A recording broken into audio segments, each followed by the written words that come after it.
Hello guys, welcome to my YouTube channel nursing study point. मेरा नाम सोनिया है और मैं आपके लिए आज फिर एक इम्पोर्टेंट टॉपिक लेकर आई हूँ, लो बर्थ वेट। ये टॉपिक एग्जाम व्यू से बहुत इंपॉर्टेंट है और ये 5 नंबर में ज़रूर आता है। तो स्टार्ट करते हैं डेफिनेशन से। According to WHO World Health Organization के according, as a birth weight of an infant of two two 2500 gram और लेस, यानी कि जिस बच्चे का वजन जन्म के समय पे 2500 ग्राम से कम होता है वो लो बर्थ वेट बेबी कहलाता है। रिगार्डलेस ऑफ जेस्टेशनल के regard age are known as low birth weight baby. और जो बच्चे की एज होती है उसके अकॉर्डिंग अगर इतना वजन होता है बच्चे का 2500 ग्राम तो वो लो बर्थ वेट बेबी में होता है। Normal weight of at term delivery in India, यानी कि जब डिलीवरी होती है एक मदर की, जब डिलीवरी होती है फुल टाइम प्रेगनेंसी पर, उस समय का जो बच्चे का वेट होना चाहिए इंडिया में नॉर्मल वेट वो 2.5 kg टू 3.0 kg होता है, यानी कि 2.5 किलो से 3 किलो तक का वजन उस टाइम पे बच्चे का होना चाहिए। लेकिन अगर वही वजन 2.5 किलो से कम है तो बच्चा लो बर्थ वेट बेबी कहलाता है। उसके लिए फिर बच्चे को केयर प्रोवाइड करनी होती है। सेकंड हम बात करेंगे सब कैटेगरीज ऑफ LBW बेबी, यानी कि इसकी कैटेगरीज होती हैं। तो लो बर्थ वेट बेबी की कैटेगरीज के बारे में बात करेंगे। Number 1, very low birth wait. Very low birth wait, बहुत कम जो बच्चों का वजन होता है वो किस में काउंट होता है? Birth weight is less than 1500 gram.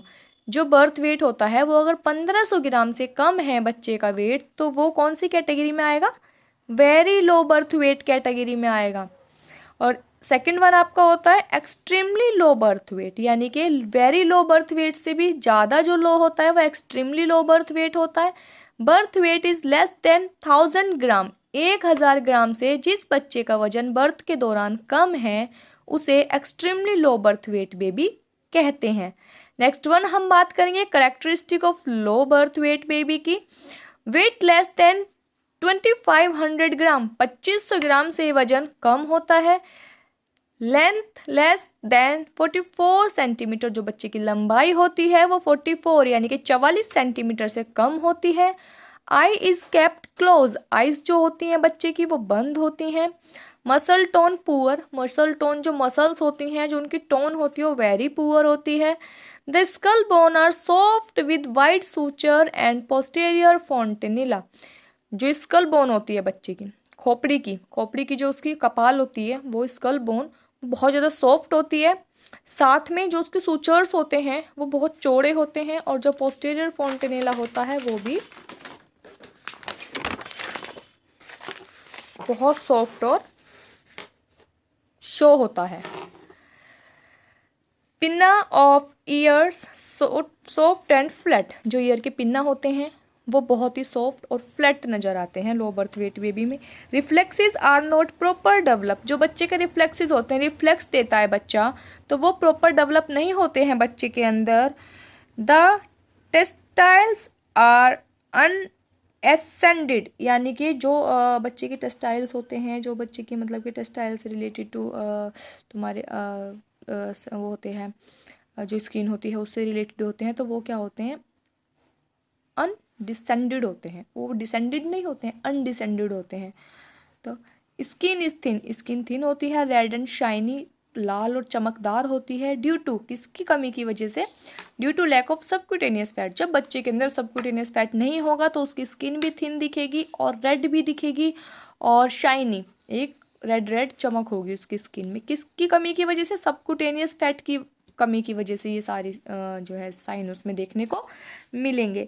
Head and abdomen are large, तो क्या होगा कि बच्चे के अंदर सबक्यूटेनियस जो फैट है वो लो है, लैक है, कमी है उसकी, बट जितना उसकी बॉडी नहीं होगी, बॉडी उसकी काफ़ी वीक होगी बच्चे की, मसल टोन भी उसकी पुअर होगी, आइज़ भी उसकी क्लोज होगी, रिफ्लेक्सेस भी उसके डेवलप नहीं है प्रॉपर, और साथ ही साथ उसकी जो स्किन भी बहुत थिन हो रही है। लेकिन हेड उसका बड़ा दिखेगा, स्किन के अकॉर्डिंग उसका हेड काफ़ी बड़ा होगा, लार्ज होगा हेड, और स्किन के अकॉर्डिंग बॉडी पोस्चर के बॉडी की जो उसका बॉडी जो है उसके अकॉर्डिंग उसका जो एब्डोमेन है वो भी लार्ज देखने को मिलेगा आपको। सेकंड वन हम बात करते हैं nursing management of low birth weight baby की।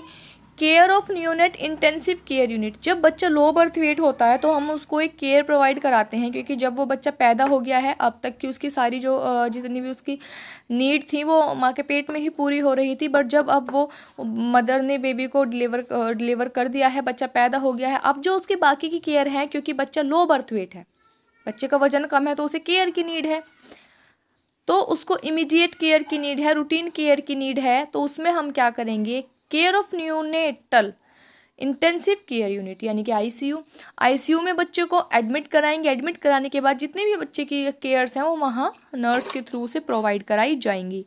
मेंटेनेंस ऑफ ब्रीदिंग, सबसे पहले उसका ब्रीदिंग पैटर्न मेंटेन किया जाएगा, उसे O2 थेरेपी प्रोवाइड की जाएगी। Maintenance of stable body temperature, जो उसकी बॉडी का टेम्परेचर है, मदर के वॉर्म में जब बच्चा बाहर आ गया है तो टेम्परेचर चेंज होता है बच्चे का सडन, तो इसीलिए उस टेम्परेचर को मेंटेन करेंगे। फैमिली सपोर्ट डिस्चार्ज, यानी कि जब हम डिस्चार्ज दे रहे हैं बच्चे को और उसकी मदर को सारी केयर देने के बाद, सब चीज़ उसको करने के बाद, अगर लगता है कि बच्चे को अब नीड है, बच्चा घर जा सकता है, तब हम उसकी फैमिली को सपोर्ट करेंगे डिस्चार्ज देते समय। और एक फॉलोअप चार्ट होता है जो डिस्चार्ज के पीछे लगा कर देते हैं, जिसमें क्या होता है कि बच्चे की घर पर कैसे केयर प्रोवाइड करनी है, कैसे फीड कराना है बच्चे को, रूटीन केयर कैसे देनी है, कैसे बच्चे को पकड़ना है, कौन सी उसे पोजीशन में रखना है, तो वो सब फॉलोअप चार्ट के पीछे मेंशन होता है। उसे देखकर फैमिली क्या करती है, केयर प्रोवाइड करती है बच्चे को घर पे। हेल्थ एजुकेशन हम दे सकते हैं, फीडिंग का पैटर्न बता सकते हैं, किस तरीके से बच्चे को फीड कराना है। अगर बच्चा मदर का मदर को मिल्क आ रहा है और वो ब्रेस्ट फीड करा रही है, इज़ वेरी गुड, लेकिन अगर मदर का मिल्क नहीं आ रहा है, वो फीड नहीं करा रही है, तो उस केस में हम क्या करेंगे कि बच्चे को जो भी डॉक्टर प्रिस्क्राइब करता है मिल्क, वो मिल्क बच्चे को देना होगा और अकॉर्डिंग टू डॉक्टर ही देना होगा। ओके, सो ये टॉपिक यहीं पे ख़त्म होता है। तो थैंक यू सो मच। अगर आपको टॉपिक वीडियो थोड़ी भी हेल्पफुल लगी हो तो प्लीज़ लाइक और सब्सक्राइब कर दीजिए। Thank you so much.